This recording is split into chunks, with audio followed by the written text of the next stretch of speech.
Olá, Olá, tudo bom? deixa eu só botar o fone aqui para poder escutar. Só. Ótimo. Olá, estou aqui, Apostos, tudo bem? Tudo ótimo e por aí? Tudo bem, graças a Deus. No agito, né? Total. No agito e no isolamento, né? Os dois. Os dois, um pouquinho Olá, de cada. Gisele, tudo bom? E vocês? As pessoas todas vão entrar nessa mesma sala, né? Isso. O pessoal tá entrando aqui, tô admitindo o pessoal. Tá, A gente já começa daqui a pouquinho, mas se já tá aqui também. tá. Que prazer E conhecê-la, doutora Paula. olá, tudo bom, Gisele? Prazer em te ver. Eu A gente se acompanho todos fala, os né? seus trabalhos. Ah, eu vejo, obrigada. Parabéns, assim, eu vou te chamar de você porque você é muito Claro, jovem. por favor. Seus trabalhos são maravilhosos. Ah, Só que os bom. dois últimos YouTubes, o com o Dr. Toscano, o Maras, Foi, eu te o vi. YouTube não funcionou. Ah, não, mas eu vi que você Em participou. São Qual foi o que Paulo, você participou? Foi o do Instituto de dois. O de Natal, de Natal, é. Pércios Rebelo, Isso. gravar pra gente, aí eu só assisti gravado. Foi. Não Depois teve um eu tive que problema na hora. assistir, que eu adoro o Dr. Marcos Eyhardt também, assim, Ah, ele é ótimo, é. genial. E aí também perdi você, só vi você depois. Ah, que pena, Falando mas aqui, mas prazer. foi um Bom te prazer, ver. é um prazer. Eu leio tudo que Prazer. você faz. O livro sobre os ensaios clínicos é uma das minhas próximas aquisições, que eu faço um roteiro de O estudos roteiro. para estudar no passado, me dedicar a direito médico. Uhum. Lista que agora só quer saber de direito médico e bioética, então eu ainda não cheguei às pesquisas clínicas, então eu quero compreender melhor esse universo para ler o livro da responsabilidade, né? Ah, vai ser bom. Tenha na revista de Direito Civil, parabéns, foi um É, grande que bom. presente também que você recebeu e o livro é quase que aquele filme cuja chamada já no cartaz fala assim, você É, muito agora o tema legal. está em dia, né? Deixa eu fechar a porta aqui para não ter barulho. E aí, Mariana? Olha, Mariana, eu vou morar em Campinas só para trabalhar com Vem, vocês aí. Gisele, vem morar aqui com a gente, participar de tudo. Tudo bem, Maici? Vou morar em Campinas. Olá, boa noite a Boa Boa todos. noite, noite, Maici. Maici. Bom, acho que podemos dar início aqui. Primeiramente, eu quero agradecer mais uma vez a presença de todos, a presença dessas pessoas que têm nos acompanhado nos nossos encontros, a exemplo da Gisele, sempre tão é, muito entusiasta, assim, não só da matéria, mas de todos os encontros que a gente faz. É uma alegria imensa poder celebrar mais esse encontro com um tema interessantíssimo que a doutora Paula vai poder expor para a gente aqui. Então, eu quero agradecer mais uma vez a diretoria da OAB Campinas, que tem nos dado total suporte para que a gente possa fazer esses encontros acontecerem. Quero agradecer as meninas da administração que fazem tudo com tanto primor e com tanta rapidez para que tudo aconteça, porque a internet nos proporciona essa questão tão dinâmica que a gente vive, né? Das coisas mudando e a pandemia também tá proporcionando isso, né? Essas mudanças tão rápidas e as meninas têm se mostrado sempre muito presentes e muito atentas às nossas solicitações. Então, eu quero agradecer a Miriam, a Beatriz, quero agradecer a Carol, a Andressa, pela, enfim, pela disponibilidade delas com a gente. Quero avisar que vai ter a emissão de certificado aqui, daqui a pouquinho o pessoal do Cursos e Palestras vai mandar mensagem com os dados que eles precisam, então, por favor, mandem, pode ser diretamente para eles pelo chat ou até no chat para todo mundo, os seus dados para que possa ser emitido o certificado. Ainda eu quero avisá-los que nós vamos ter um encontro também na semana que vem. O encontro de semana que vem vai ser na quinta-feira. Nós vamos ter a oportunidade de ouvir a professora Ana Carla Armatiuk, que falará sobre multiparentalidade e seus efeitos jurídicos. E agora, sem mais delongas, eu passo a palavra para a nossa mediadora, integrante da Comissão de Direito Civil aqui da OAB, Maici, para que conduza os trabalhos dessa noite. Muito obrigada mais uma vez, doutora Paula, por aceitar esse convite. Nós já tínhamos tentado fazê-lo de forma presencial. No comecinho de março, não deu certo, mas em breve acredito que as coisas se normalizem, vamos dizer assim, e que a gente possa recebê-la pessoalmente aqui também. Muito obrigada. Maici, a palavra é toda sua. Obrigada, Mariana. Obrigada, Paula, por aceitar o nosso convite. Muito obrigada a todos que nos prestigiam hoje, estão nos acompanhando. Já vejo aqui algumas pessoas bem conhecidas já, né, dos nossos encontros. Obrigada, Gisele. Vejo aqui a professora Juliana Lage, do Rio de Janeiro, a professora Beatriz Capanema também, Tiago Soares. Muito obrigada a todos pela presença, a toda a comissão.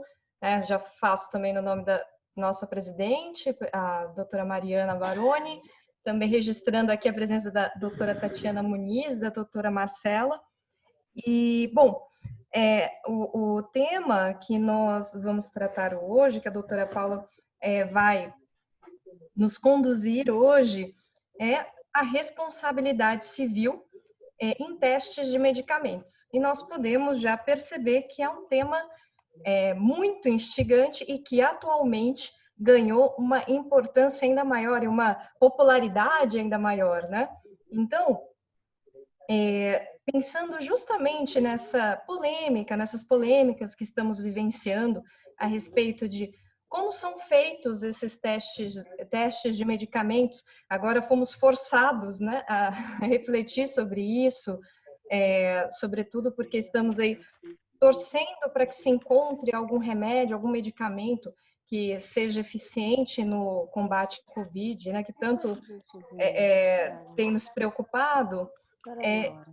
E surge justamente agora essa questão de como se fará esses testes de medicamentos e principalmente, né, como vai ficar a responsabilidade civil dos agentes que responsáveis pela pesquisa, dos profissionais de saúde, enfim, dependendo dos resultados que esses medicamentos que forem ministrados nas pessoas, sobretudo naquelas doentes, mas não só, né? A gente já viu, vai ver que os ensaios clínicos não se resumem a isso, né, doutora? Mas como fica a responsabilidade civil, então, diante dessas questões?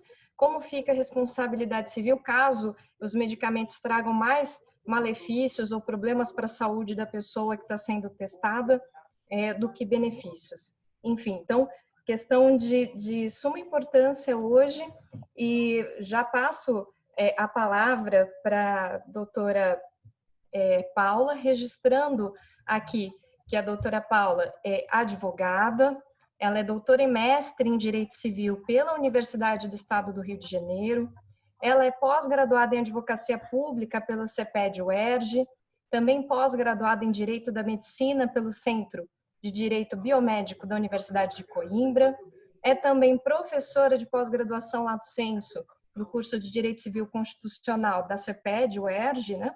Da graduação e pós-graduação da Universidade Católica do Rio de Janeiro, da PUC-Rio, membro da Comissão da OAB do Rio de Janeiro de Direito Civil e de Órfãos e Sucessões e coordenadora adjunta de Direito Civil da ESA no Rio de Janeiro.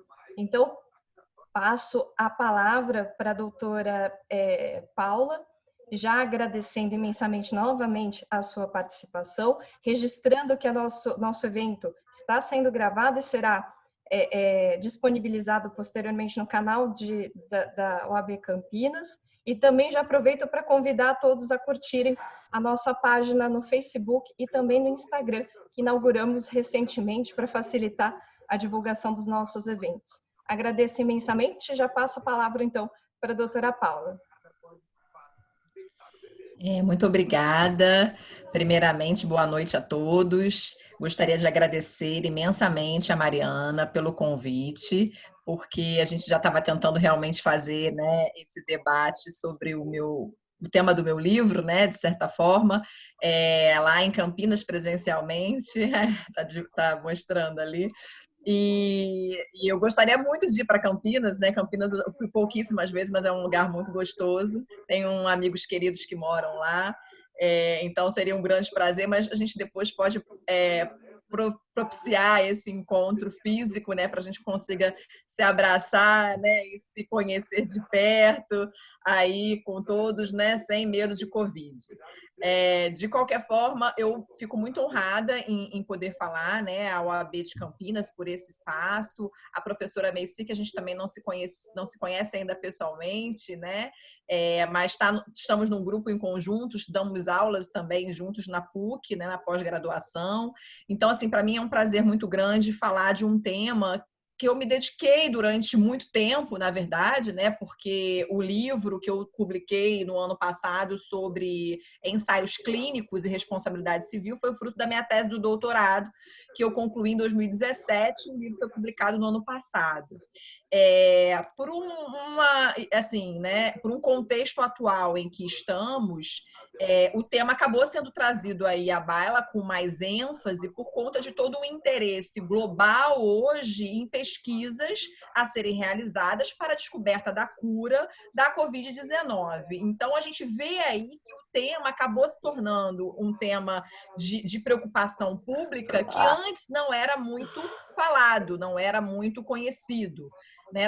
Nós tivemos algumas poucas discussões envolvendo ensaios clínicos quando a gente tratou da pílula do câncer. Eu não sei se vocês se recordam, mas quando a gente estava, como teve a discussão, e até teve uma lei sancionada pela Dilma, teve uma decisão do ministro Fachin a respeito do fornecimento ou não pelo Estado, né, da pílula do câncer, que era aí uma substância, na verdade, né, que não passou por um processo de um ensaio clínico, que estava sendo utilizada para o combate aí, tentativa de cura para as pessoas que tinham câncer, né? Por isso a nomenclatura que é a fosfotalatomina, que é aí ensejo a isso. Então, o contexto do ensaio clínico foi muito noticiado nas mídias nessa época e agora vem à tona novamente por conta da quantidade de números que tem crescido bastante das pesquisas feitas já em seres humanos para a busca de novos medicamentos, novos fármacos, novas vacinas para tentar aí o combate à Covid-19,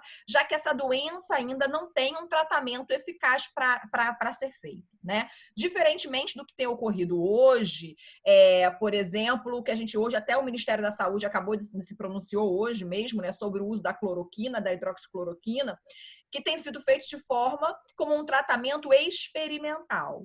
Então, eu vou tentar compartilhar aqui com vocês uma tela para a gente poder tentar trazer e organizar só o pensamento, porque eu acho importante que antes da gente adentrar especificamente na responsabilidade civil em si, que a gente compreenda o que é esse ensaio clínico, o que são as pesquisas clínicas, como que elas se desenvolvem, né? E no Brasil, principalmente, como elas são reguladas. Porque quando eu me deparei com o tema, foi até na minha pós-graduação que eu fiz em Portugal, esse tema é um tema que não era muito explorado aqui no Brasil, pelo menos na perspectiva do direito, né? E a gente sempre sabe que a nossa ligação com a área da medicina, com a biomedicina, às vezes não é muito intensa, e hoje a gente verifica a importância dessa multidisciplinariedade, de como é importante que a gente tenha esse diálogo com outras ciências do saber, não só na perspectiva da área médica, mas também em outras mil áreas, porque o direito vivo é um direito que se comunica com outros pontos, já que ele vai trazer aí regulamentos para as relações jurídicas, surgindo elas de todos os lados, né? Então, a gente precisa entender um pouco como as outras ciências lidam com determinados eventos para a gente compreender. Então, na época que eu desenvolvi a tese, tive contato com ela nessa minha especialização em Portugal, e lá existe uma lei específica que regula. No Brasil, nós não temos lei, então isso é importante a gente entender, porque o vácuo legislativo causa algumas inseguranças, principalmente no que diz respeito, o que a gente vai depois entender, é o regime da responsabilidade civil que vai ser aplicado. De qualquer forma, eu acho importante a gente, para melhor compreender a questão, e aí eu vou tentar compartilhar com vocês, não sei se vocês já estão visualizando a tela, sobre o tema que me foi proposto, né, relacionado a essa preocupação com os ensaios clínicos, com os testes com medicamentos, né? Na verdade, o ensaio clínico são pesquisas que são feitas em seres humanos, e a gente vai ver que a pesquisa tem fases, que você vai tentar aí, através de uma pesquisa científica, por todo um rigor, um protocolo, existe todo um padrão, né, para você tentar estabelecer e provar aquilo que você está testando. Então, a Organização Mundial de Saúde, por exemplo, define como sendo qualquer pesquisa que seleciona prospectivamente participantes humanos, indivíduos ou grupos de pessoas, para participar de intervenção relacionada à saúde humana para avaliar efeitos e resultados na saúde. Nós temos no Brasil uma resolução, que é a resolução número 9 de 2005 da Anvisa, temos também uma resolução 251 do Conselho Nacional de Saúde, que vai tratar dos ensaios clínicos mais especificamente, e aí ele vai trazer que é justamente essa busca de você conseguir aí confirmar, descobrir os efeitos clínicos e farmacológicos, né, ou qualquer outro efeito farmacodinâmico de um medicamento experimental, ou identificar uma reação adversa, né, para fins de você atestar aí a segurança e a eficácia. Então, quando a pessoa participa de um ensaio clínico, ela está se submetendo a uma pesquisa porque está se buscando um conhecimento que ainda não existe, que ainda não foi consolidado. Daí a preocupação muito grande com a pessoa que participa dessa pesquisa, porque a gente não sabe os riscos aos quais ela está submetida. Nem os próprios pesquisadores conhecem os riscos dos efeitos que esse medicamento experimental pode acarretar no organismo da saúde humana. Porque a gente tem, então, uma pesquisa que é realizada que se difere do ato médico propriamente. A gente não está diante de uma atividade médica, muito embora a gente tenha aí, claro, os pesquisadores que são médicos, que vão atuar, não vão deixar de prestar os cuidados da saúde, mas a atividade ela é regulada de forma diferente, né? O ato médico, ele busca a prevenção, o diagnóstico, o tratamento terapêutico, tanto que os protocolos para condutas de cuidados e tratamentos de doenças, eles vão usar o que já foi objeto de teste, o que já foi aprovado, o que já está no mercado. Por isso que quando a gente fala em uso de cloroquina, hidroxicloroquina, como não foram testados para tratamento da Covid-19, né, nesse vírus específico, ele acaba sendo utilizado como um off-label. Então, a gente tem aí um tratamento diferenciado. E isso influencia na perspectiva do regime jurídico da responsabilidade civil, que a gente vai ver mais à frente. Porque quando a gente fala de ato médico, a gente tem a responsabilidade civil prevista, né, no Código Civil, e quem aplica o Código do Consumidor também dos profissionais liberais, você aplicar a responsabilidade subjetiva. Mas quando a gente está diante de pesquisa clínica, a gente não tem uma norma que vai ser muito precisa e a gente vai ter que interpretar.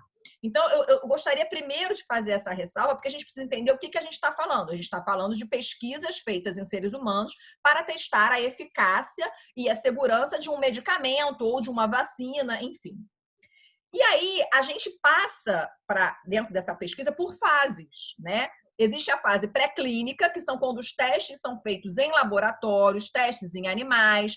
E hoje a gente escuta muito, né, pesquisas que já estão sendo feitas e que têm resultados positivos, mas ainda in vitro. Recentemente foi noticiada uma pesquisa que foi feita nos Estados Unidos, já na fase 1, com pessoas, com seres humanos, de uma vacina, e tiveram resultados, parece que benéficos, né?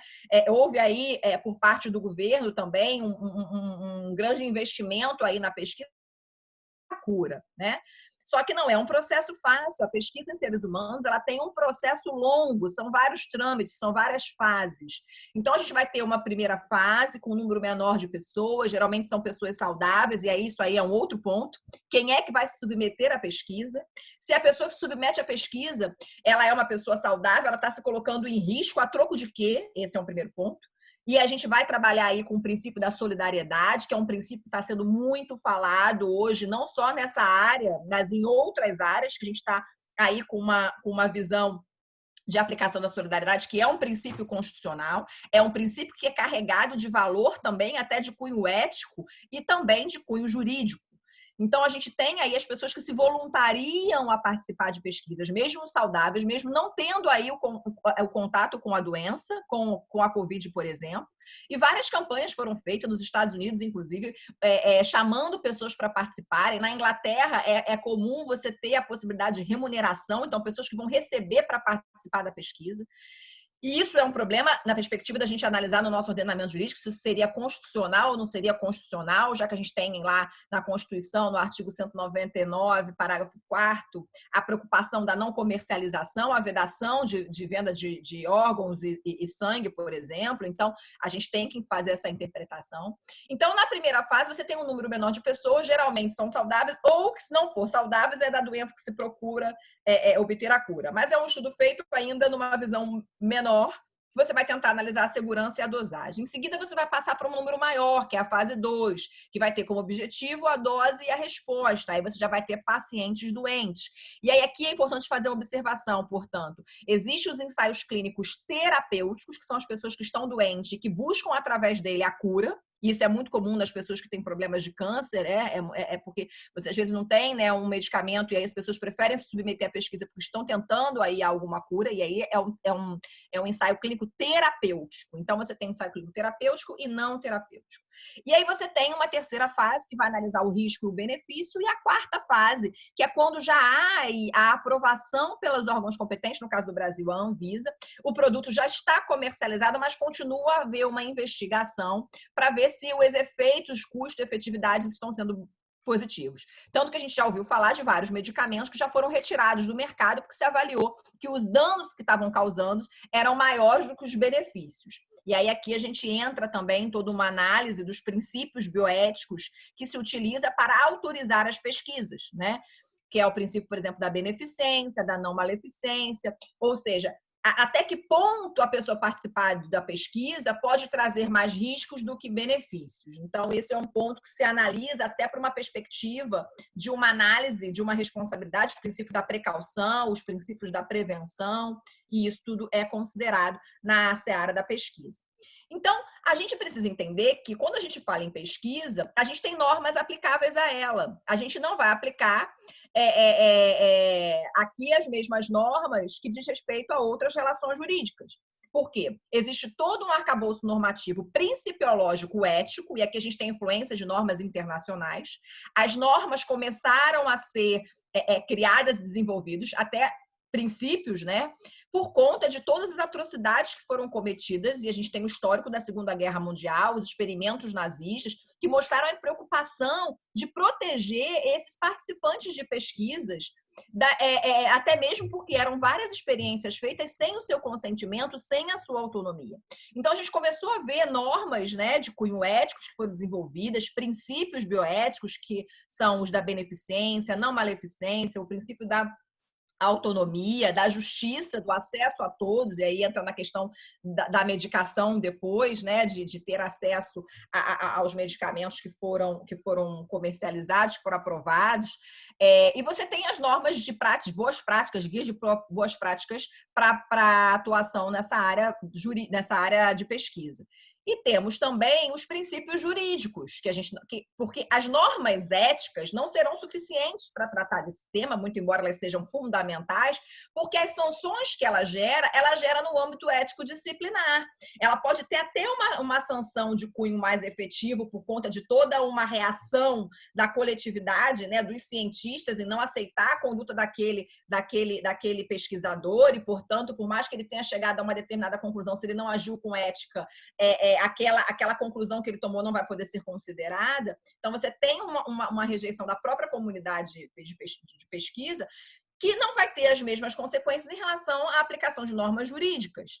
Então, apesar dos muitos princípios jurídicos, né, normas constitucionais estarem aí regadas por valores que também têm toda uma carga axiológica ética e moral, a gente tem na Constituição os princípios clássicos que vão orientar aqui também essa relação jurídica que decorre da pesquisa clínica. A gente, por exemplo, eu falei para vocês dos 4 princípios clássicos da bioética, mas outros também vão estar aí, como eu disse, da solidariedade, o princípio da precaução da prevenção, né? O princípio de você priorizar a pessoa em detrimento da pesquisa, né? O que tem que valer mais, né? É a pesquisa, o conhecimento científico ou é a proteção da pessoa? Que hoje a gente está nessa busca de conhecimento científico, a gente está em busca da cura, mas ela tem que ser feita de forma a não violar a pessoa. Então, esse binômio aí, evolução científica, né, avanço científico e proteção dos direitos da pessoa, ele tem que ser observado, porque a Constituição assegura os dois. E aí a Constituição vai nos trazer princípios relacionados à proteção da pessoa, princípio da solidariedade, como eu já falei, o princípio da autonomia, e vários outros princípios que vão trabalhar aqui. Inclusive, o princípio da prevenção também é um princípio jurídico, que é muito mais usado na área ambiental, mas também na área da saúde.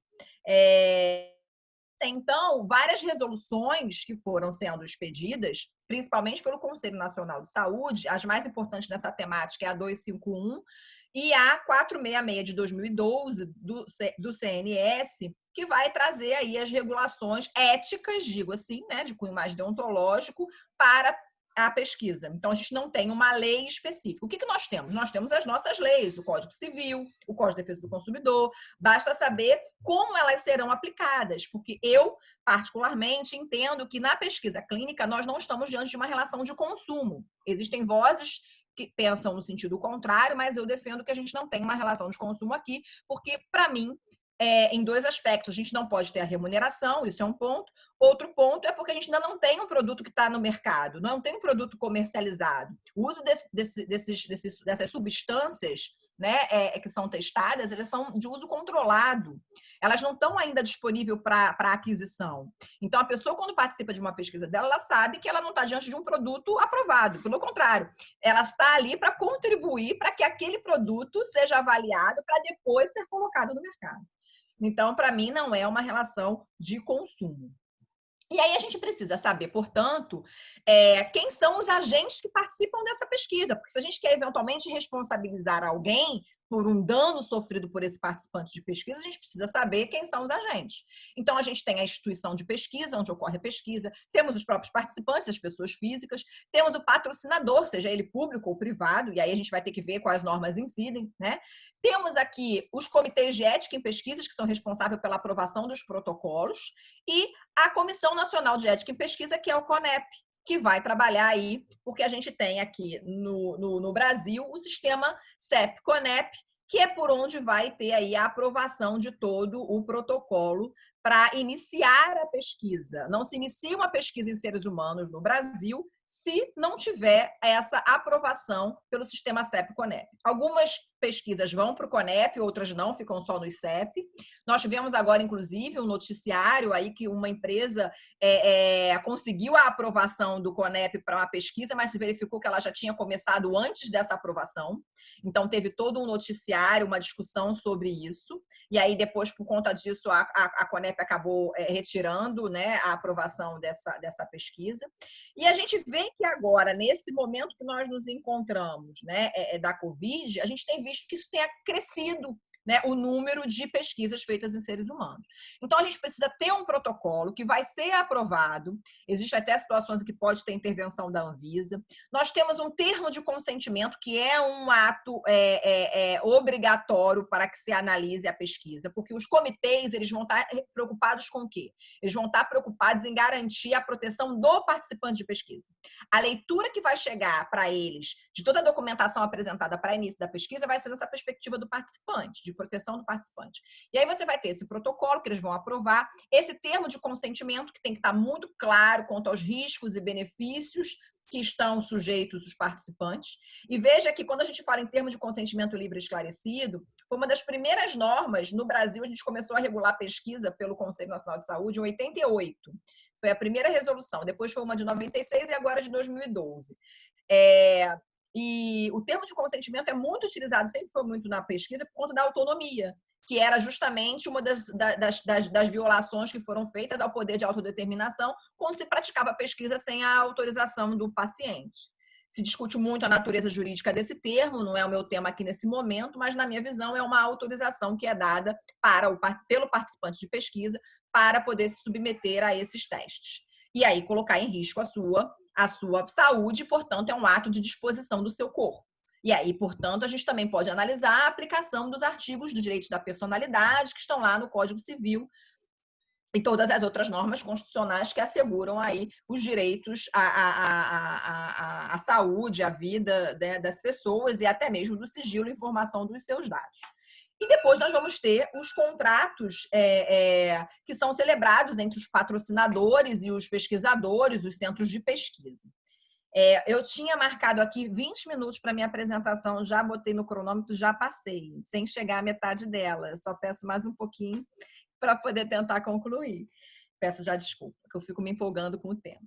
E aí, o que eu queria trazer para vocês é que realmente esse número de pesquisas aumentou com a Covid-19. E semanalmente a CONEP, né, a comissão, tem apresentado um relatório sobre o número de ensaios clínicos que estão sendo relacionados com a Covid e que são aprovados pela CONEP. Então, vocês terem uma ideia, nós temos aqui um número de 51 ensaios clínicos relacionados à Covid, né? 9 estados brasileiros, 15 com cloroquina, 5 com células-tronco. Temos pesquisas que estão sendo feitas também com o uso de plasma convalescente, e esse ponto eu achei muito interessante, a decisão recente do STF, que permitiu a doação de sangue por homens que têm relação com outros homens por conta de medidas sanitárias, normas sanitárias que existiam, que restringia, né, nos últimos 12 meses, e aí, portanto, isso impossibilitava, inclusive, já tem relatos, eu até escrevi um artigo sobre isso, em breve será publicado, que tem até relatos de pessoas que eram gays, que tentaram doar para a pesquisa relacionada com a Covid e não conseguiram, porque quando preencheram lá o relatório, o questionário, diziam que tinha orientação sexual e aí, portanto, não puderam participar. Então, a gente já tem o estoque dos hemocentros super baixo e ainda com isso uma restrição, mas veio em boa hora a decisão do STF que derrubou as normas sanitárias que faziam essa restrição, que, na minha visão, eram discriminatórias, porque a gente tem que ter como consideração não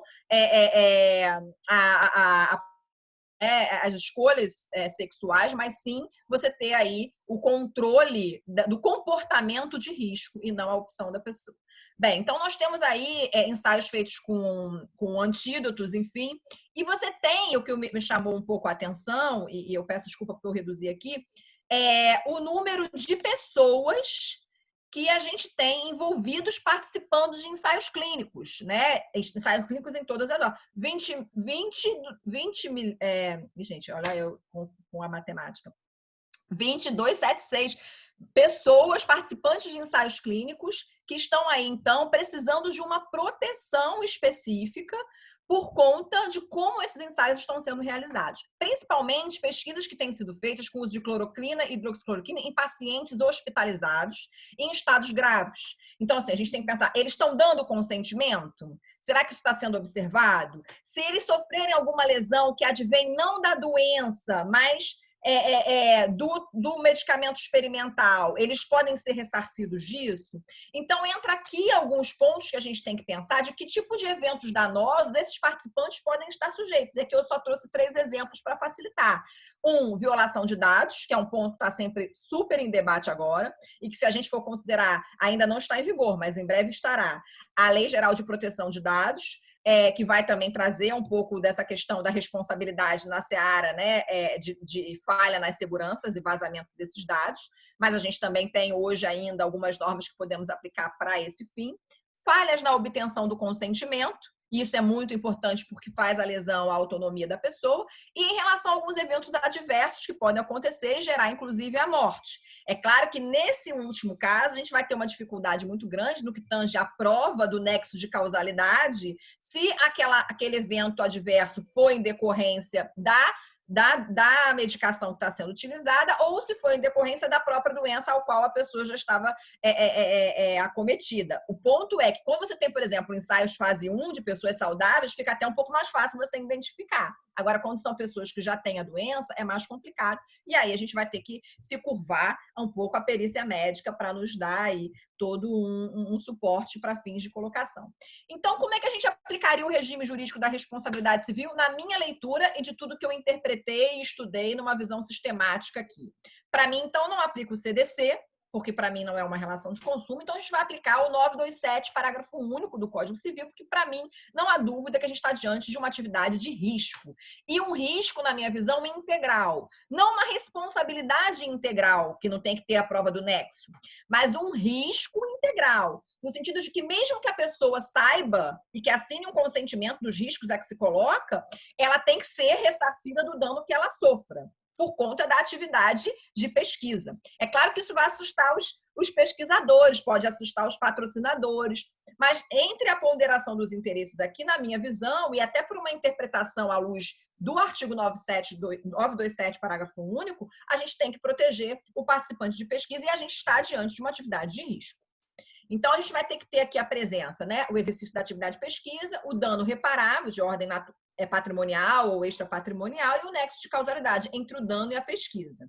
É claro que você pode ter hipóteses que não seja o medicamento experimental que gerou o evento adverso. Vários outros fatores podem acarretar, inclusive quando o próprio participante não observa as prescrições e as condutas que tinham que adotar durante o protocolo de pesquisa. Então, se a gente parte do pressuposto que a responsabilidade é objetiva, independe de culpa, mas precisa da prova do nexo, a gente pode ver que existem algumas situações em que eventos adversos, né, podem ser considerados aí leves e, portanto, não geraria o dever de indenizar. Ou que vem de um fortuito externo, né, fora da pesquisa, a própria doença em si, por exemplo, ou uma conduta do participante que desrespeitou alguma prescrição, né? E aí, portanto, gerou o dano. E o caso fortuito ou força maior, enfim.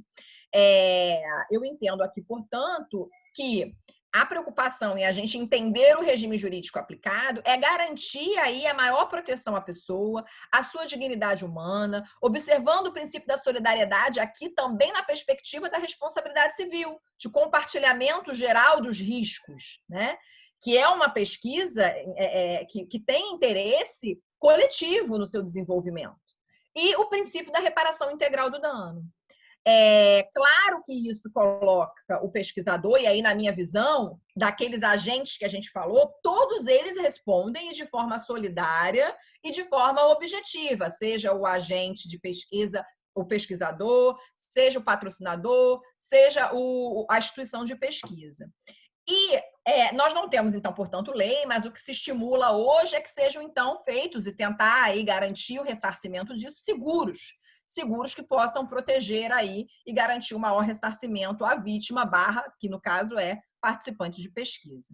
Então, assim, eu acho que esses eram os pontos que eu gostaria de abordar dentro dessa temática, no pouco tempo que me foi colocado, para falar um pouquinho sobre os ensaios clínicos, a importância desse tema agora diante da Covid-19. Isso me traz uma preocupação de como essas pesquisas estão sendo realizadas, porque não é porque a gente está num estado de calamidade, de pandemia, que a gente tem que deixar de proteger os interesses das pessoas, né? A gente está vendo muito aí, sempre pesando mais o interesse coletivo do que o interesse individual, a gente tem que ir com um pouco de cautela. E tentar mostrar que existe aí consequências, e a gente tem um Instituto da Responsabilidade Civil que pode nos ser útil. Claro, a gente queria uma responsabilidade preventiva, evitar que os danos ocorram, mas quando eles ocorrerem, a gente vai ter que ter a reparação. E a reparação, na minha visão, vai se dar por aplicação desse regime jurídico para a responsabilidade civil. Isso não afasta nenhuma responsabilidade civil, responsabilidade em outras searas, por exemplo, ética disciplinar, ou a responsabilidade também na seara penal. Inclusive, pesquisas que estão sendo realizadas, teve até um inquérito, né, o Ministério Público já está atento de como é que está o procedimento de pesquisa com o uso, acho que foi até da cloroquina, que saiu um parecer ou uma resolução, não sei direito qual a natureza do ato normativo, do ato que saiu do Ministério Público Federal, mas que já estão investigando a forma como essas pesquisas estão sendo realizadas para fins de proteger o participante da pesquisa. Então, assim, essas eram as considerações. Eu agradeço a oportunidade, peço desculpa por passar do tempo, mas é um tema que realmente me empolga, eu saio falando, mas tentei aí resumir em alguns minutos o que me propuseram a falar, que era justamente a responsabilidade civil em testes de medicamentos. Isso também se aplicaria o mesmo raciocínio para vacinas, enfim, né, para o ensaio clínico em geral. Certo. Professora e doutora Paula, muito obrigada pela sua participação. Vamos ver, acho que dá para só encerrar o compartilhamento. É isso que eu vou tentar aqui. Acho que eu consegui. Ótimo, ótimo. Bom, muito obrigada pela exposição, muito esclarecedora. Acredito que teremos aqui uma oportunidade muito legal de fazer mais esclarecimentos, né, a respeito do tema, que é realmente bastante instigante. Eu já vou começar, identifiquei aqui que a Gisele tem uma pergunta para ser feita. Gisele, você gostaria de abrir seu microfone e fazer a pergunta diretamente para a doutora Paula? Só um minuto, eu não li as perguntas do chat, depois vocês não vão me passar. Pode então deixar, tá, fica tranquila. Tá. A gente vai é que eu fiquei na empolgação falando, não me ative aos comentários. Justamente, é isso mesmo. Fica tranquila. Gisele, você quer abrir o microfone? Sim? Eu abri, tá ouvindo? Sim, perfeito. Obrigada. Doutora Paula, por favor, primeiro eu fiquei com dúvida, esses 51 ensaios clínicos são todos já aprovados pelo CONEP ou são todos protocolados só? Na verdade, desculpa. Na verdade, eles são todos aprovados já. Na verdade, dá um total de 308 ensaios, porque tem 257 como estudos observacionais em andamento, né? Então, eles colocam, eles dão no relatório, eles colocam como 308 ensaios clínicos, sendo que eles fazem essa observação, essa ressalva dentro desse desenho que eu tinha passado para vocês, né?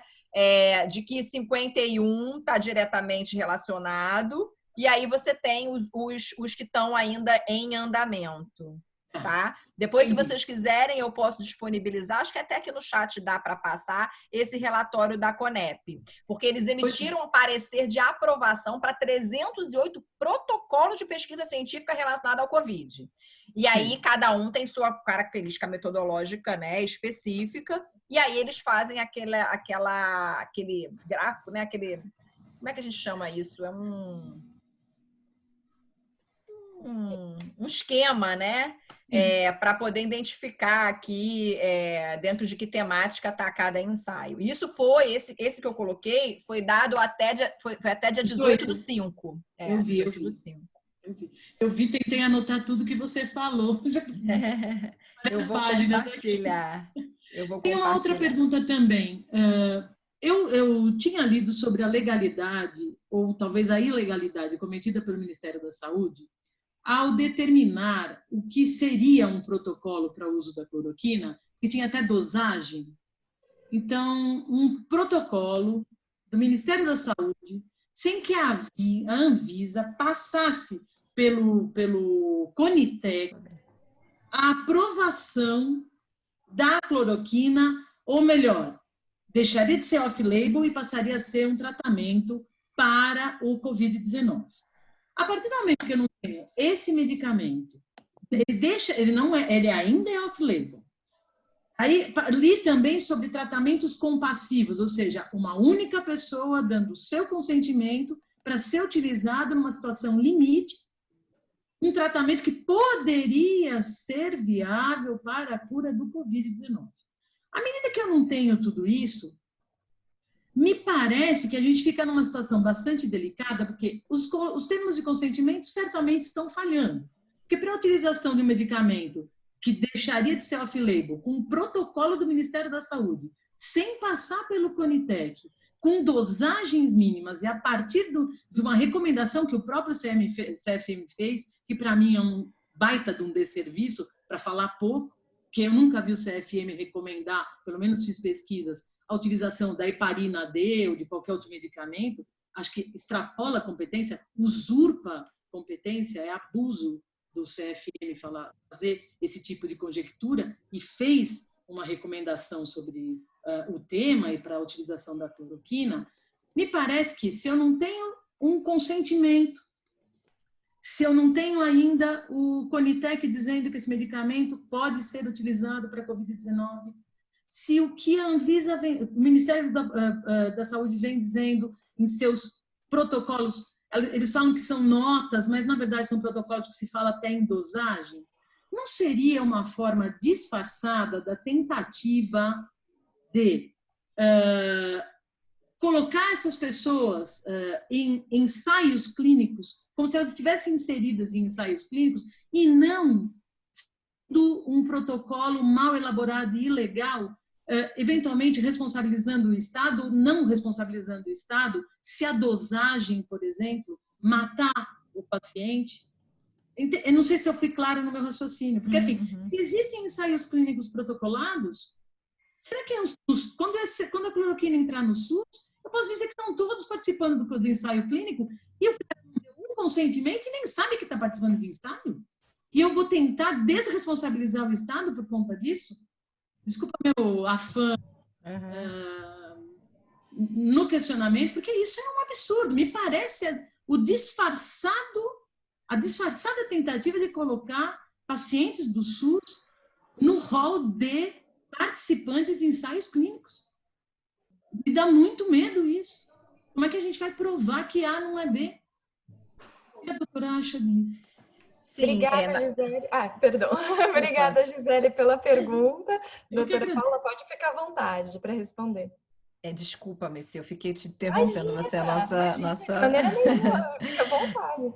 Então, realmente, Gisele, isso assim me causa muita angústia o que a gente está vivendo no que diz respeito, primeiro, a essas incertezas para a própria população, no que diz respeito à eficácia desses medicamentos. Porque, de fato, nós não temos certeza de que esses medicamentos que foram testados e são utilizados para tratamento de outras doenças, né, vão ser úteis para o tratamento da Covid-19. Então, a gente pode ter realmente eventos adversos muito sérios por conta de resultados que isso pode gerar. E cada situação, cada paciente tem aí uma avaliação clínica diversa, né? Você não pode tratar de forma igual todos. Então, o médico vai ter que ter muito cuidado ao prescrever um determinado medicamento. O problema da cloroquina e da hidroxicloroquina é que quando você pode pensar, e aí vem essas confusões de cada órgão, né? O CFM, primeiramente, tratando como se pudesse usar em qualquer fase, né? O Ministério da Saúde tratando como se pudesse só nos casos graves, mas agora já mudou. E aí eu tenho até que ler o que de fato saiu do pronunciamento, mas hoje já saiu, eles se manifestaram, teve uma coletiva, que eu não consegui assistir, mas meio que já tentando liberar, né? O presidente já se pronunciou várias vezes, como se esse fosse a cura, né? E não é o que os estudos, o que a ciência tem demonstrado, né? E isso é importante passar por esse processo, porque aí realmente você não vai entrar, e aí esse que é o norte. Quando você participa de um ensaio clínico, de um protocolo de pesquisa, o teu atendimento é totalmente diferenciado do que o atendimento que é feito com uma pessoa que está em casa ou uma pessoa que está hospitalizada, mas não está dentro de um protocolo de pesquisa, porque os procedimentos, a forma de acompanhamento, o relatório que é feito é tudo diferente do que não é num ato médico normal. Né? Então, isso pode causar muitos problemas na perspectiva até do que você está colocando, porque, por exemplo, você tem um termo de consentimento, você tem que passar primeiro pelo CONEP para aprovar, e ele vai avaliar se aquele termo está ok. É diferente de você pegar e fazer um simples termos aqui para o meu paciente, olha, esse é termo para uso de off-label. É totalmente diferente. Então, você está em outra situação, em outra esfera. E isso realmente me causa uma certa preocupação. Agora, se você não está dentro do protocolo, como é que a gente vai trabalhar em termos de responsabilidade civil? Eu achei interessante você falar a questão do SUS, por quê? Porque quando você tem pesquisa, e quando eu falei do artigo 927, parágrafo único, eu esqueci de fazer essa observação, que é muito importante, eu estava falando de entes privados. Eu não estava tratando da responsabilidade civil quando o patrocinador é o poder público. Porque quando o patrocinador é o poder público, a gente vai ter as normas da responsabilidade civil do Estado, artigo 37, parágrafo 6º da Constituição Federal. Então, a gente tem um tratamento diferenciado. Aí mesmo que eu não vou falar de relação de consumo, também, né? Na minha visão. Então, a gente tem a norma específica que vai responsabilizar o Estado. E agora, inclusive, com essa medida provisória que trouxe aí uma restrição da responsabilidade dos agentes públicos, entraria aí, eventualmente, pesquisador, por exemplo, servidor público.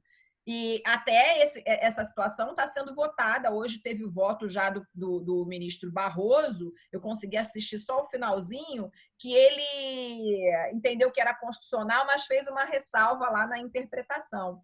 Então, assim, a gente está diante de uma preocupação muito grande por conta da responsabilidade. A responsabilidade de um médico que prescreve um off-label é igual?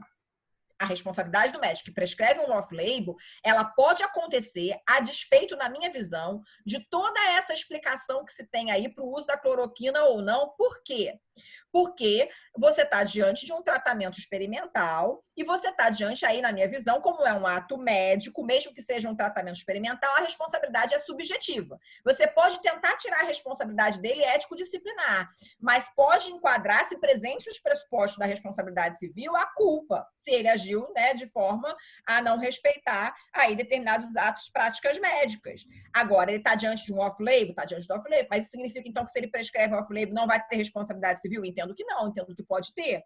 É claro que a gente também tem que pensar na perspectiva desse profissional, ou seja, o médico também está numa situação muito delicada, porque ele precisa entender o que ele vai sugerir para esse paciente, porque depois ele também não sugere, e aí a pessoa morre, aí diz que o paciente, né, a família vem dizendo, mas você não usou o tratamento que foi sugerido, inclusive pelos órgãos competentes, e aí como é que fica essa responsabilidade desse profissional médico? Então, a gente também tem que pensar na perspectiva do profissional médico. E eu acho que nessas situações, o judiciário vai ter que ser um pouco benevolente ou tentar interpretar dentro de todo o contexto que se está, porque os médicos também estão sofrendo uma pressão muito grande por conta de decisões que precisam ser tomadas. Agora, é claro que tem que ser muito esclarecido ao paciente, mesmo como off-label, os riscos e os benefícios a que estão submetidos, para fins de que ele autorize ou não a participar, né?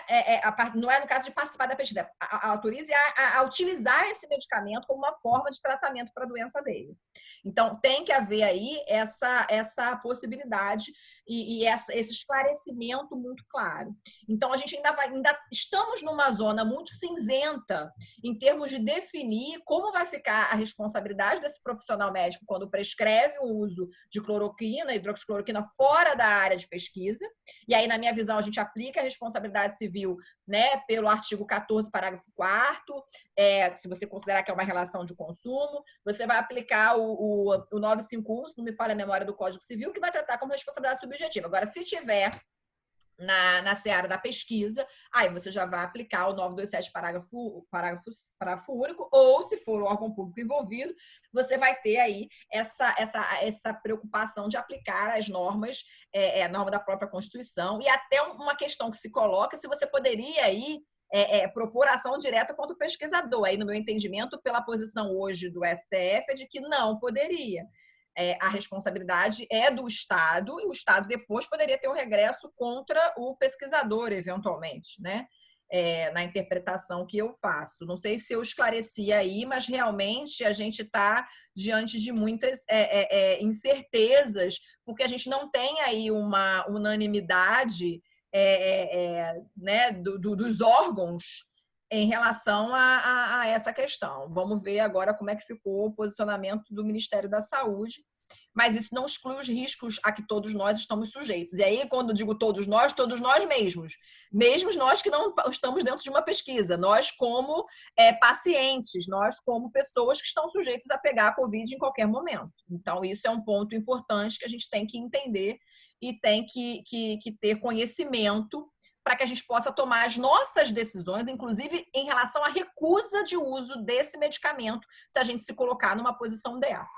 Né? Então, é possível que você recuse. Você pode não aceitar um tratamento. Isso está dentro da sua autonomia. Né? Agora, isso precisa ser comunicado. Obrigada, professora. Eu gostaria também já de colocar uma pergunta. Você mencionou a respeito da preocupação, que acho que é bem comum agora, com as pessoas que estão doentes, estão internadas e que são possíveis candidatos a participar de pesquisas com esses medicamentos a respeito da Covid, né, para testar se serão eficientes ou não. E temos muitas pessoas que estão em estado mais grave, que inclusive são essas hoje que são para quem é destinado alguns dos remédios, né, assim, que já foi mais bem aceito que hidroxicloroquina e cloroquina fossem destinadas a essas pessoas, né? Agora me parece que a questão maior é saber nos casos mais leves também. Enfim, e eu gostaria de saber, Paula, a respeito dessa natureza jurídica, desse consentimento que deve ser dado, porque às vezes parece que há uma certa confusão de se achar que parece um contrato, né? Que se você faz um termo de consentimento para uma pessoa que não tenha um paciente, às vezes ele pode confundir aquilo com um contrato e pensar em coisas que ele pode exigir, ou enfim. E mesmo para obtenção de consentimento quando aquela pessoa não está em condições de consentir. Então, quem vai consentir por ela, se é que alguém vai consentir por ela, se pode, né, alguém consentir por ela, ou se é uma pessoa que acaba sendo eliminada como candidato à pesquisa, enfim. Queria te ouvir um pouquinho a respeito disso. Sim, Bem, eu até agora, enquanto você estava falando, eu vi que tem umas pessoas conhecidas aqui, também gostaria de agradecer aí a presença, a professora Juliana, o doutor Tertius também, que está aqui conosco, e outros aqui que estão colaborando aqui com esse debate. Depois eu quero ver os comentários que foram feitos para tentar responder também. Então, na verdade, é uma preocupação muito grande em definir qual é a natureza jurídica do termo de consentimento. Eu, particularmente, entendo que é uma declaração unilateral de vontade. A gente tem aqui uma autorização, uma natureza de autorização. Ela é diferente, o termo de consentimento, para mim, é diferente do que, por exemplo, o contrato de prestação de serviço médico, né? Se a gente for pensar na perspectiva de um ato médico. Agora, quando a gente está diante da pesquisa, acaba que o termo de consentimento é o único instrumento que o participante acaba assinando. Porque ele não faz um contrato com o patrocinador, ele não faz um contrato com a instituição de pesquisa. Esse contrato que na prática existe é um contrato entre o patrocinador e a instituição de pesquisa, entre o patrocinador e o pesquisador. O contato do participante é com o pesquisador. É o pesquisador que apresenta o termo de consentimento para o participante assinar. Então, assim, na minha visão, ele tá através do termo de consentimento porque ele foi esclarecido, porque ele foi informado, porque ele compreendeu aquilo a que ele estava se submetendo, riscos, benefícios, o tempo que ele vai ficar submetido àquela pesquisa, o tempo do estudo, o que o estudo consiste.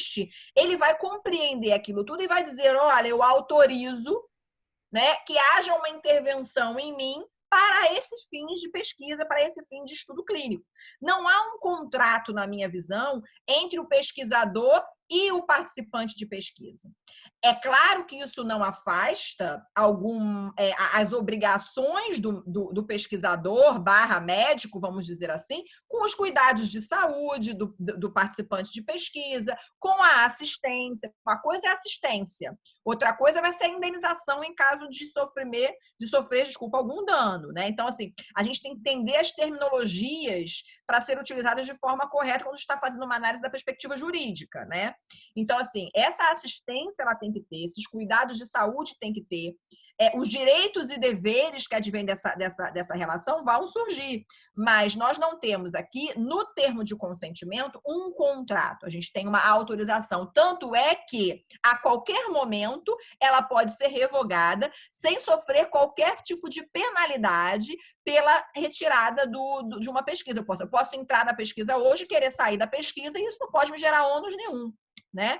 Então, assim, a natureza ela é diferente porque ela também tem um cunho muito existencial. Você está diante aí de uma autorização, não é uma autorização que você faz para alguém agir em seu nome, é uma autorização para intervir em você, no seu corpo. Então, você tem aí toda uma peculiaridade de como você interpreta esse ato, né? É um negócio jurídico unilateral, na minha visão, uma declaração de vontade, uma autorização. Não sei se eu esclareci a sua pergunta.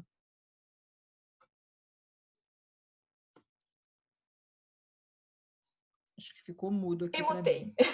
Eu me mutei. Sempre muito precisa. Obrigada, professora. Eu vou passar novamente para a Gisele, que ela tem mais uma pergunta para nos fazer. Gisele, pode falar, fique à vontade. Deixa eu te perguntar uma coisa, doutora Paula. Eu estava lendo hoje um artigo sobre o compartilhamento equitativo dos benefícios e dos ônus de uma pesquisa e que no Covid-19 aumentou várias apostas. Então, inúmeros países mais pobres, por exemplo, aquele médico francês que falou, vamos fazer as pesquisas na África, afinal, gente, aquilo. Usam máscara, lá eles não têm limpeza, lá eles não lavam a mão. Seria um ótimo lugar para a gente fazer pesquisa clínica, né? Isso me lembra muito, Gisele. Né? Isso me lembra muito um filme, né, do jardineiro, né? Que tratava muito dessa questão. A gente teve muita atrocidade em pesquisa na África, em vários países subdesenvolvidos, e parece que a gente está retomando essa época, né? Então, assim, esse é o meu temor. Então, acho que talvez isso, talvez as grandes organizações, os grandes patrocinadores, as grandes pesquisas, talvez amanhã sofram ações coletivas, né? Porque eu acho que assim, o problema do Brasil e o pouco manuseio das ações coletivas para essa proteção, até eu tenho uma pesquisa que depois eu posso mandar para vocês. Eu li uma pesquisa interessantíssima do número de ações coletivas que são manuseadas e que diminuiriam enormemente a judicialização da saúde em muitas questões.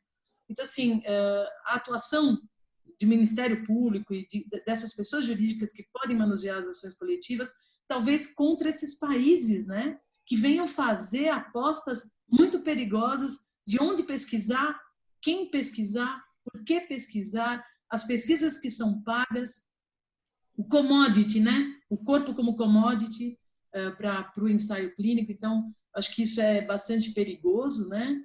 Mas eu queria lhe perguntar desculpa, é mais uma manifestação para a doutora, se puder me ajudar. Não sei se isso vai poder ser depois tratado por nós, né? Eu tenho tanto pensado sobre o Estado responder por mistanásia, tamanha competência, que eu não sei se amanhã nós vamos poder também tratar da não equidade, da não equanimidade, digamos assim, em relação aos ensaios clínicos da Covid-19, porque o que vai acontecer conosco, né? Uma pandemia, todos nós estamos sujeitos a isso, então também é uma questão. E só voltando ao ponto da questão do Código do Consumidor, houve uma pesquisa sobre o mal de Parkinson, onde um único patrocinador, doente de Parkinson, pagou a pesquisa, houve um grande resultado, um resultado excepcional sobre isso, e ele vai ter prioridade no tratamento. Esta questão específica, existe isso ou já existiu no Brasil? Eu não sei como funciona isso, de um único patrocinador numa pesquisa como essa, e priorizar esse paciente que patrocinou, mas ele é um paciente entre todos os outros que têm mal de Parkinson, se isso traria uma mercantilização à pesquisa, se isso é possível, como que isso funcionaria aqui no Brasil? Na verdade, a pesquisa ela vai ser direcionada, e aí você vai ter o número de participantes dessa pesquisa, e pode acontecer, isso é um ponto que se coloca muito de preocupação, por exemplo, você pode ter um resultado benéfico da pesquisa e pode acontecer do próprio patrocinador não querer desenvolver mais aquele medicamento que ele testou. Muito embora pudesse até ter um resultado positivo. E aí você tem o problema das pessoas que participaram daquela pesquisa e que precisam do uso daquele medicamento, né?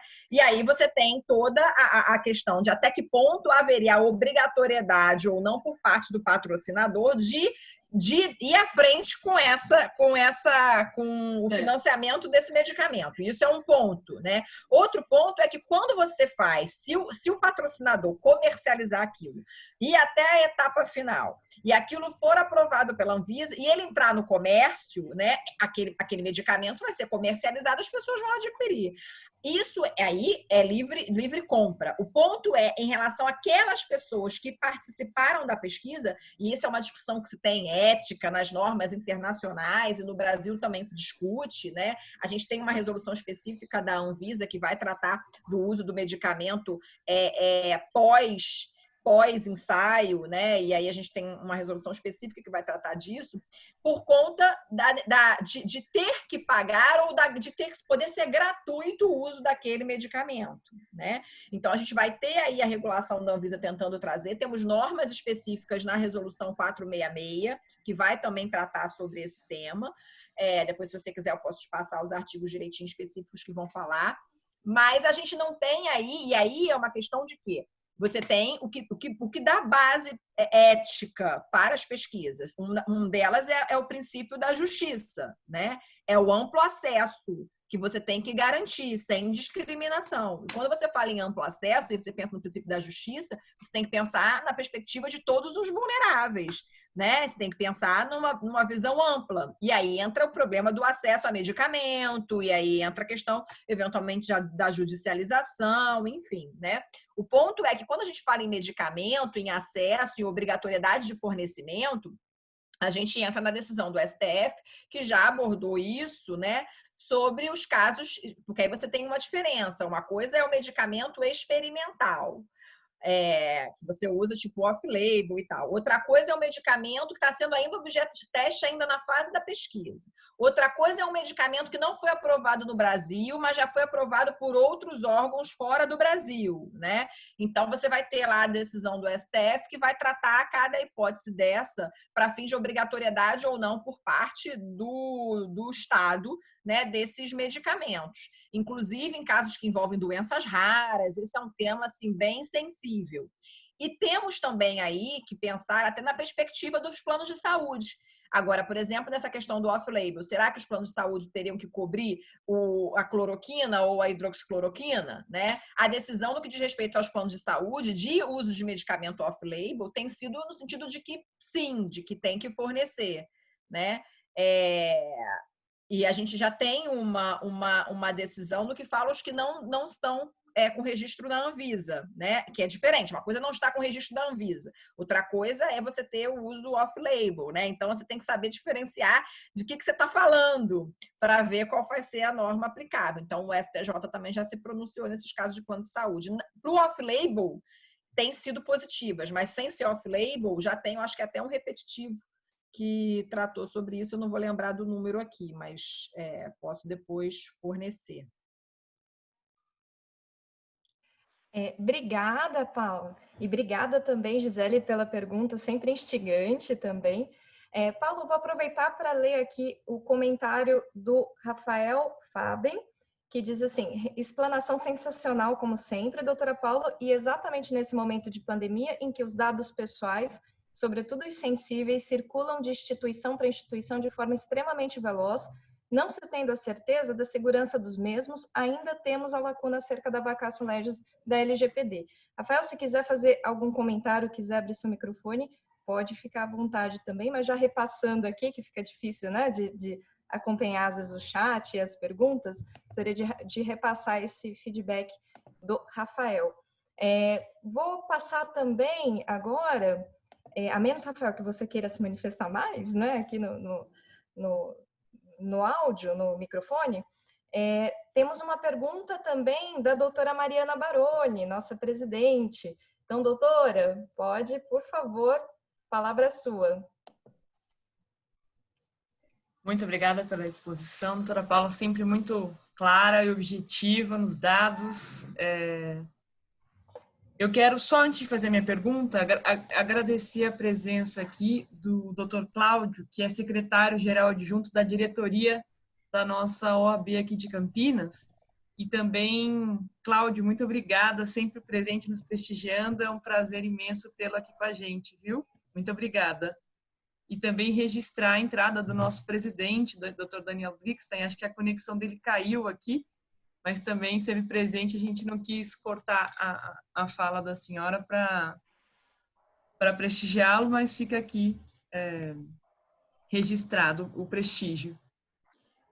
A minha pergunta, na verdade, é uma reflexão. Eu queria ouvir um pouquinho, porque você trouxe na sua exposição, na sua apresentação, a questão da responsabilidade civil. Sei que você já abordou isso numa resposta para a Gisele, mas a minha preocupação é um outro recorte, assim.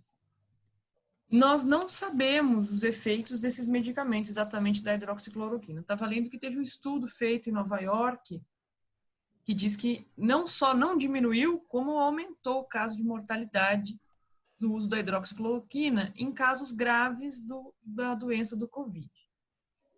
E aí a minha pergunta toca num ponto importante da sua fala, que quando você mencionou que precisaríamos talvez uma perícia, enfim, que teríamos a dificuldade de demonstrar esse nexo causal, esse liame entre, por exemplo, o uso da hidroxicloroquina e o efeito causado naquele paciente.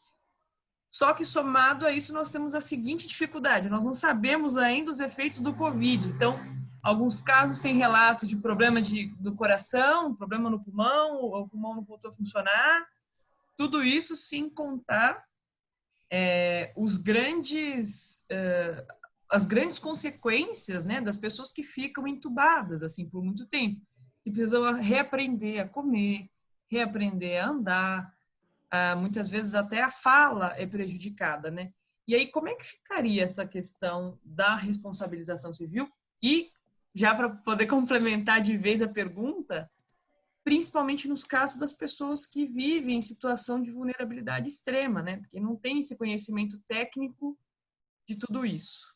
Então, eu queria ouvir sua reflexão sobre esse ponto. Muito obrigada. Nada. Na verdade, a reflexão no sentido da responsabilidade civil para fins de uso desses medicamentos off-label, desculpa. Isso mesmo. Então, eu não sei se pega um pouquinho do que eu tinha colocado. Eu acho que a gente realmente não sabe, né, dos efeitos, e essa questão da prova pericial é uma coisa que realmente me preocupa, né?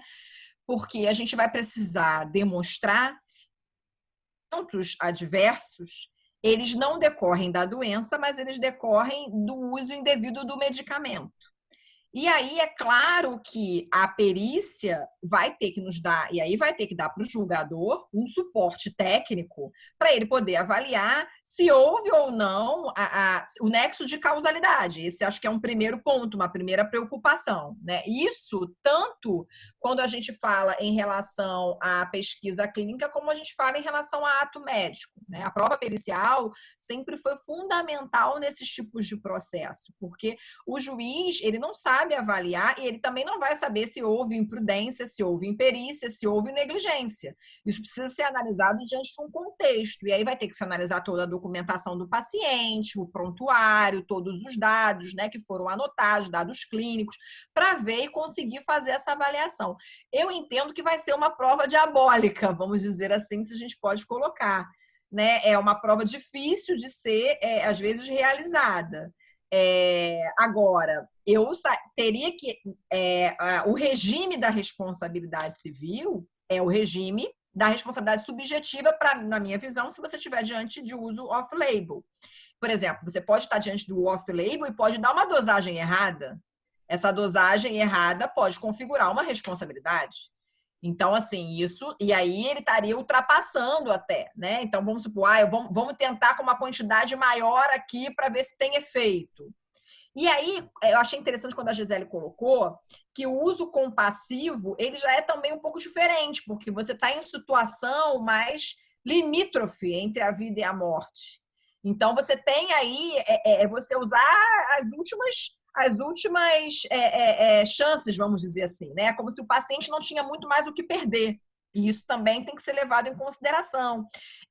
Acho que a preocupação maior que tem sido feita, que tem sido colocada, né, pelos pesquisadores, pelos cientistas, e para as pessoas que têm mais conhecimento, mais expertise nessa área da saúde, é o uso principalmente nas situações em que não está em estado de gravidade, né? E está ainda em estado que você poderia, às vezes, tentar outras alternativas que colocassem menos risco. Por que quando eu fui analisar essa questão da cloroquina, até para pensar na perspectiva da liberação pelos planos de saúde, depois eu vou te passar aqui, se der tempo, Gisele, uma decisão que permite... Não, já tivemos um caso que eu vi noticiado de gente discutindo off-label de cloroquina, mas dentro dessa nova da Covid, mas foi uma decisão acho que, de primeiro grau, eu acho, que falou, porque esses casos ainda não chegaram muito ainda ao judiciário, na perspectiva de plano de saúde, né? No sentido de conceder, mas quando eu estava analisando, eu vi que o que justifica esse uso da cloroquina e da hidroxicloroquina? É porque é um medicamento que já é muito antigo no mercado, já se conhece, de certa forma, os eventos adversos, né? Essa é uma dos fundamentos que se colocam aí, os pareceres, as explicações que foram dadas. Muito embora para essa doença específica não existam testes, é como que se tiver, é o que tem, vamos dizer. Só que às vezes o que tem pode não ser a melhor via de escolha para tratamento. Então, a gente está aí diante realmente de um risco imensurável, vamos dizer assim, né? A ciência não tem resposta ainda sobre isso. Por isso que é importante que sejam feitos ensaios clínicos, que sejam feitas pesquisas. Só que a pesquisa não vai nos trazer resposta da noite para o dia. Ela não vai trazer, a gente não vai conseguir uma vacina aprovada agora. Isso demora, isso tem que ter análise, né? É todo um protocolo que tem que se seguir. Então, a gente precisa saber lidar com essa situação. A prova pericial vai auxiliar, mas eu acho que todas essas questões vão ser levadas em consideração diante de um caso concreto. Por isso que é muito importante obter o consentimento do paciente em todas as fases, né? Até mesmo no que diz respeito aos tratamentos que são feitos em casa, as pessoas em casa que usam essas substâncias. E evitar a automedicação, né? Porque o que tem acontecido muito também é a automedicação. Muitas pessoas, assim que saiu, a Organização Mundial de Saúde, tem lá na página deles, eu até estava dando uma lida nisso hoje, fez um alerta em relação à automedicação, porque quando foi falado da cloroquina, da hidroxicloroquina, as pessoas começaram a sair comprando os medicamentos, causando até uma escassez, colocando as pessoas que realmente precisam desse medicamento para tratamento das doenças, né, próprias, né, lúpus, enfim, tem várias doenças, né, que precisam desse medicamento, começaram a não conseguir encontrar para comprar. Então, a OMS até falou, não existe ainda estudo comprobatório de que há eficácia da cloroquina, desculpa, agora não vai sair. Hidroxicloroquina para tratamento COVID, né? Então, a gente precisa pontuar isso. Então, a Organização Mundial de Saúde fez esse alerta. Agora, ela também fez um alerta que o uso off-label desse medicamento vai ter que ser regulado de acordo com a legislação de cada país. E aí a gente está vendo como que o Brasil está regulando o uso da hidroxicloroquina. E a gente vai ver isso agora com essa última manifestação do Ministério da Saúde sobre esse tema. A gente já tem parecer do CFM, temos vários pareceres já de sociedades, né, específicas, né, que trabalha com essa parte toda de respiratória e tal. Então, cada sociedade vai ter. Depois eu posso até passar também as notas de cada órgão aí que já se pronunciaram sobre a cloroquina. Mas a gente, de fato, vai enfrentar aí um problema na seara da responsabilidade civil. Isso também, gente, dos casos que chegarem ao judiciário, né? A gente não sabe aí o número de casos que chegarão, como isso vai ser aplicado, né? Porque a gente tem que pensar na perspectiva do Brasil em todas as suas desigualdades e pessoas que não têm sequer o conhecimento do que a gente está aqui e dos riscos inerentes ao medicamento, que vai fazer o que o médico falar, que vai adotar o que estiver falando, né? Você vê aí como a palavra de determinadas pessoas influenciam muito nos processos decisórios. Até teve aí já um noticiário de que uma pessoa consumiu por conta de orientação do Trump, consumiu, foi o que mesmo, Gisele? Foi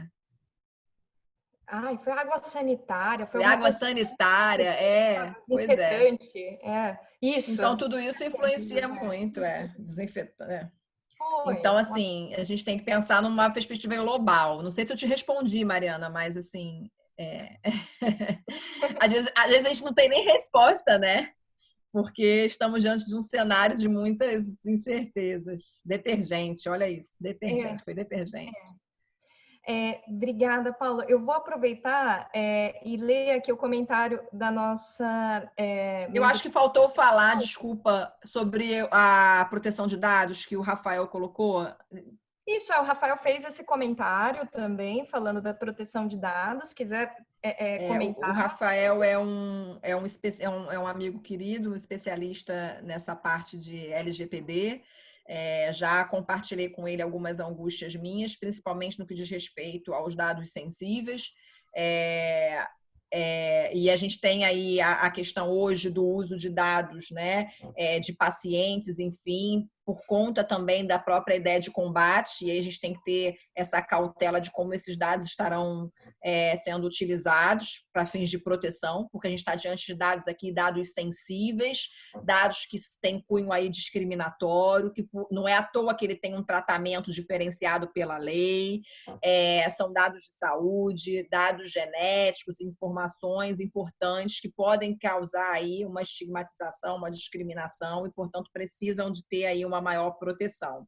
É claro que os dados de pesquisa são importantes, é um interesse coletivo neles, mas eles não podem expor os participantes de pesquisa.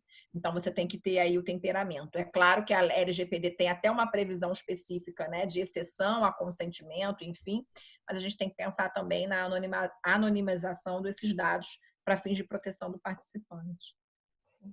Obrigada, Paula. Eu até vou sugerir que esse material extra que você está nos passando aqui, já vi o recurso especial e mais alguma coisa que você tem comentado, depois da exposição, a gente pode divulgar para o pessoal no Facebook, na nossa página do Facebook, né, para ficar fácil para todo mundo ter, e aí facilita também esse acesso. Então, convido a todos, reforço o convite para que nos sigam, que a gente coloque esse material lá também.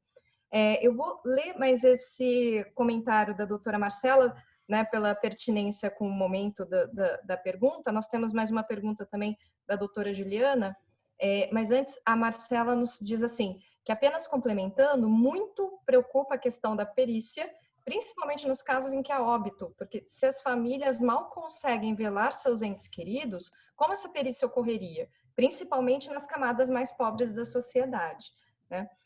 Diz a Gisele aqui também para nós, né, que já há o que estão fazendo testamento vital ou qualquer declaração diretiva de vontade para não usar, né? Acredito, para não usar esses medicamentos, né, Gisele? Para não usar a hidroxicloroquina, a cloroquina, enfim, esses medicamentos que estão ainda nessa fase experimental.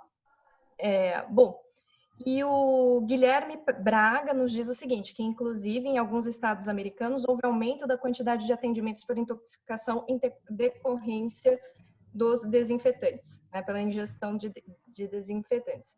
Obrigada aos comentários, né? Paulo, se quiser comentar alguma coisa, fique à vontade. Essa questão do óbito é relevante e aí a gente vai ter que ter uma perícia indireta, né, com base na documentação.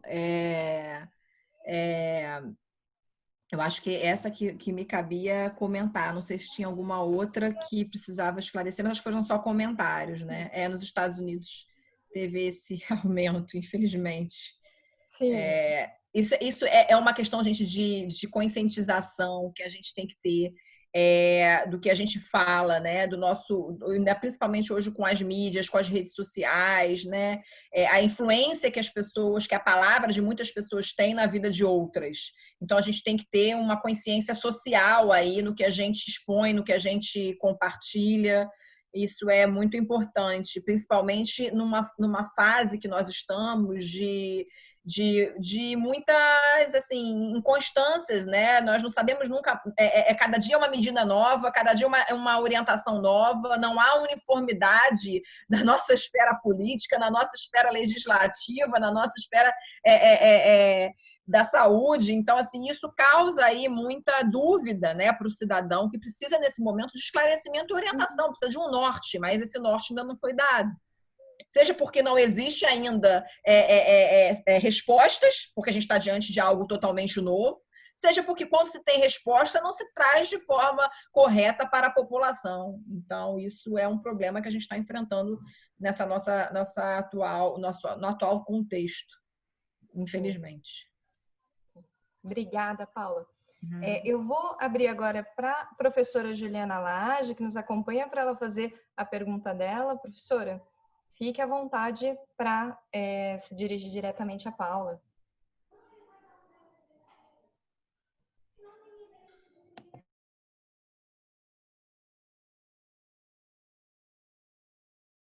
Ouvindo.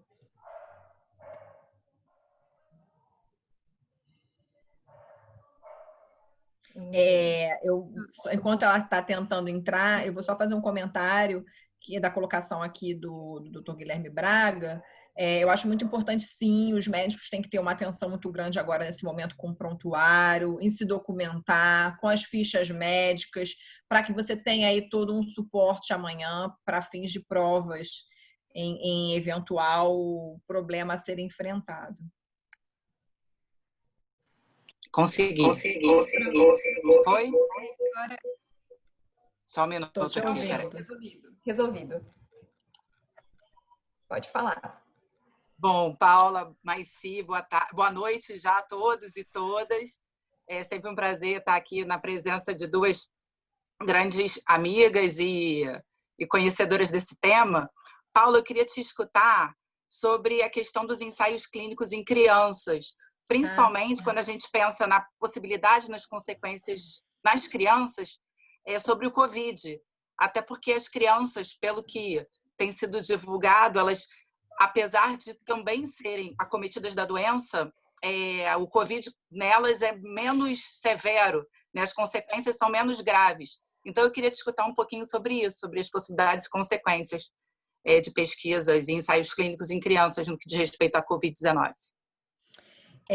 Então, você me fez uma pergunta que eu te confesso que eu não refleti muito embora criança seja um tema também que sempre me preocupou, fora a Covid mesmo, porque a gente tem ensaios clínicos, inclusive, por exemplo, questões de vacina que envolvem crianças. Já tive até a oportunidade de escrever sobre isso com a professora Ana Carolina Brochado, e a gente teve, na época, assim, vários debates e a gente não conseguia fechar muito o artigo, porque é um tema muito sensível, principalmente quando a gente fala de crianças que participam de pesquisas saudáveis. Porque é aquilo que eu falo, existem os ensaios clínicos terapêuticos e os não terapêuticos. Então, os não terapêuticos, que são crianças saudáveis, ainda geram um problema maior. Só que, muitas das vezes, testes de vacina precisam ser feitos em crianças saudáveis. E a criança é toda uma peculiaridade por duas perspectivas. Primeiro, porque existem certas doenças que se desenvolvem apenas em crianças. A gente tem aí hoje uma escassez de medicamentos que são desenvolvidos para a criança. Na verdade, é como se a criança sempre usa dosagens menor de um medicamento que foi desenvolvido para um adulto, né? Por quê? Por conta de todas essas restrições que envolvem a participação de crianças em pesquisas. E muito embora a gente... Existem situações que, se você não precisar da criança para fazer pesquisa, você vai evitar, porque você não sabe, né, o que isso pode gerar. Mas tem casos que você realmente precisa que a criança participe de pesquisa. E aí a gente tem um outro problema, que é a questão da autorização. Quem é que vai permitir com que essas crianças participem? E aí você vai pensar, em que criança eu estou falando, de qual idade que eu estou analisando? Porque se você pensa aí, por exemplo, há pouco tempo eu participei como advogada na análise da documentação de uma pesquisa, mas não era ensaio clínico propriamente, porque não era com medicamento, era só para teste de um alimento à base de arroz. Então, assim, era mais na parte nutricional. Mas, de qualquer forma, envolve criança, precisa de autorização. E aí você está pensando em que criança? A criança de 0 a 6 meses, criança de 0 a 1 ano. E aí você vai ter a autorização dos pais, quem vai, né, representar. Não há uma vedação à participação de crianças em ensaios clínicos. Existem algumas restrições, né? E aí você vai ter a participação dos pais. Você vai ter que ver, eventualmente, que às vezes existe um dissenso entre os pais, né, na participação dessa criança. E aí você também tem que analisar, a criança ela já tem condições de manifestar ou não a sua vontade? E aí a gente vai falar do assentimento, em vez de termo de consentimento, do assentimento, que é a criança também ter que ser informada e esclarecida sobre essa pesquisa que ela vai estar participando, né? E aí você vai ter que ter um linguajar próprio, um documento próprio, feito e elaborado para isso. Na perspectiva se a gente analisar na questão da Covid, realmente ela está sendo colocada como fora do grupo de risco. Eu não sei, de fato, se a gente já tem, eu acho que não, pesquisa, pelo menos no Brasil, envolvendo crianças em relação à Covid. Porque você também... existem crianças que já estão pegando Covid, eu sei de casos que já tiveram, só que elas têm aí uma resposta do organismo diferente da nossa, né? Eu acho que há uma certa resistência, vamos dizer assim, para a criança. Agora, como é que você vai considerar, e aí é uma análise ética também, dos riscos e benefícios a que você vai submeter essa criança para participar dessa pesquisa? Até que ponto isso não vai colocar em risco a sua vida? Se há necessidade ou não de realização daquela pesquisa com aquela camada, ou seja, com aquele grupo, né, de pessoas que têm toda uma vulnerabilidade que se soma a uma vulnerabilidade que os maiores têm.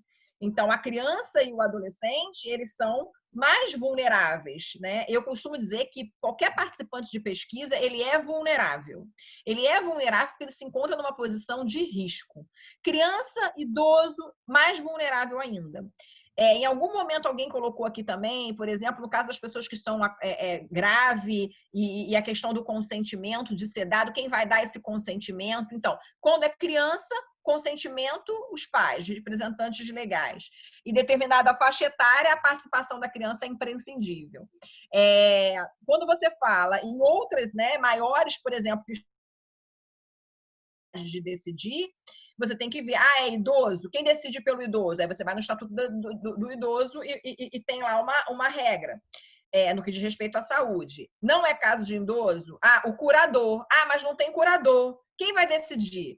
É um caso emergencial? Então você pode, nessas hipóteses, suprir e não ter o consentimento ser dado a posteriori, se for possível ser dado a posteriori, casos emergenciais, que a gente trata em algumas situações, quando não fornece o consentimento, hipóteses em que não geraria responsabilidade, por conta de emergência, urgência, não tem como obter.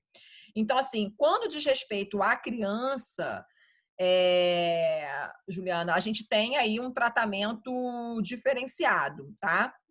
A gente vai ter mais normas protetivas, mas elas não estariam excluídas. Mas existe toda uma celeuma muito grande quanto à participação por conta dessa vulnerabilidade. E aí, quem seriam os agentes responsáveis por essa decisão? Principalmente se você estiver falando de ensaios não terapêuticos, que aí gera aí um risco muito maior para a criança. Mas isso não significa que não existam pesquisas feitas com crianças, tá?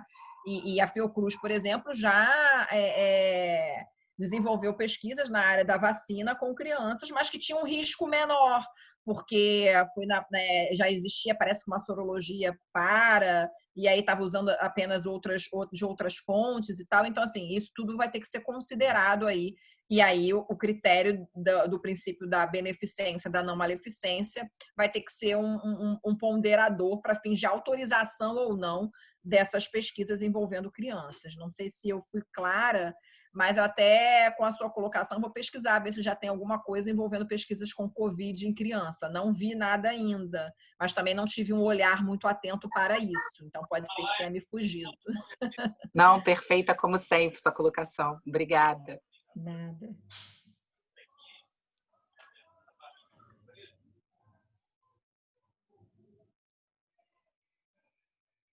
Me mutei. Gostaria de perguntar se mais alguém gostaria de fazer alguma pergunta, alguma colocação, enquanto a gente aguarda a resposta dos nossos participantes aqui, do nosso debate. Queria reforçar que a doutora Mariana Baroni colocou no chat o link direto do livro da professora Paula. Reforço, ela já colocou também. Eu também vou colocar aqui, ó. Estamos aqui com os dois. Então, que é fruto da sua tese, né, de doutorado, né, Paula? Então, uma pesquisa bastante profunda que foi feita em sede aí de pós-graduação. Fica a indicação para quem quiser saber um pouco mais a respeito do tema. Gostaria de agradecer a todos também e muito obrigada mesmo, Paula, pelo seu tempo, pela sua disponibilidade, pela sua gentileza. Agradecer também, repassar aqui que a Gisele nos diz, né, dizer que foi sensacional. Muito obrigada, Gisele, pela sua participação, por acompanhar os trabalhos da comissão. Oi? Eu que agradeço, é sempre sensacional. Que bom, ficamos muito felizes. E só para fazer uma invejinha, o meu foi individualizado já, ó. Tá vendo? Essas são as maldades. Tem maldade de online. Tangível, muito bem. E agradecer também a todos que estão se manifestando no chat. Muito obrigada. Mari, fica à disposição. Agora repasso a palavra para você fazer o encerramento. Muito obrigada. Quero só agradecer mais uma vez, Paula, pela sua disponibilidade, pela sua fantástica exposição. Como disse, sempre clara, sempre muito objetiva com os dados, que é um assunto complexo, né? E você torna ele muito mais leve para a gente poder ir aprendendo. Então, muito, muito obrigada mesmo. Quero agradecer a presença de todos. Quero reforçar o nosso evento da semana que vem, na quinta-feira, com a professora Ana Carla Armatiuk, do Paraná, que vai tratar da multiparentalidade e os efeitos jurídicos. Reforçar o link do livro que está aí para vocês. É fantástico. Quem tiver oportunidade, quem não teve ainda a oportunidade de ler, leia. E é isso. Quero encerrar e agradecer muito. Em breve, o vídeo vai estar disponibilizado lá no nosso canal da OAB Campinas, no YouTube.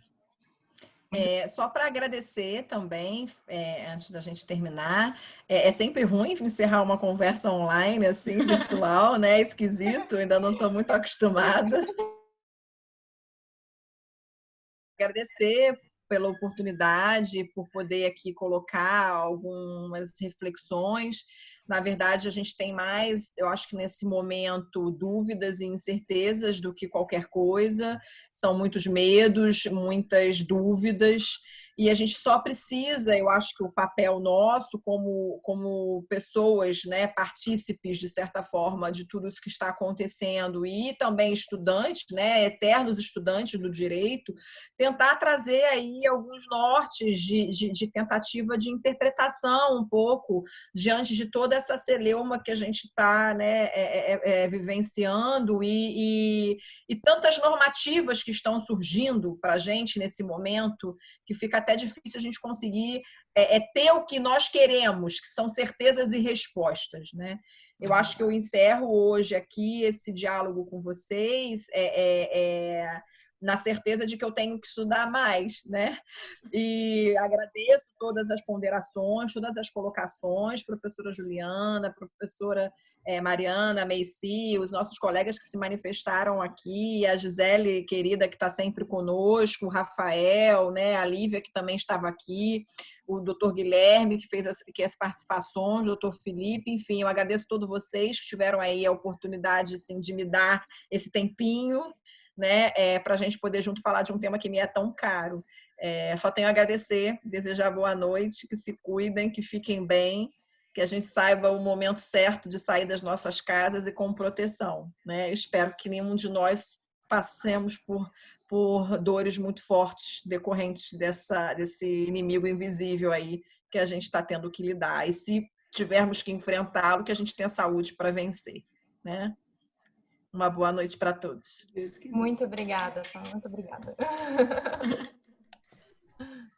Vou ter que fechar, né? A gente fica nessa... A gente fecha aqui. Agora vai se encerra aí. Mas se encerra aí pra gente fechar aqui, que a gente fica na dúvida quem dá o clique primeiro. Vamos lá, gente. Tchau, tchau. Boa noite a todos. Tchau, boa noite. Tchau, obrigada.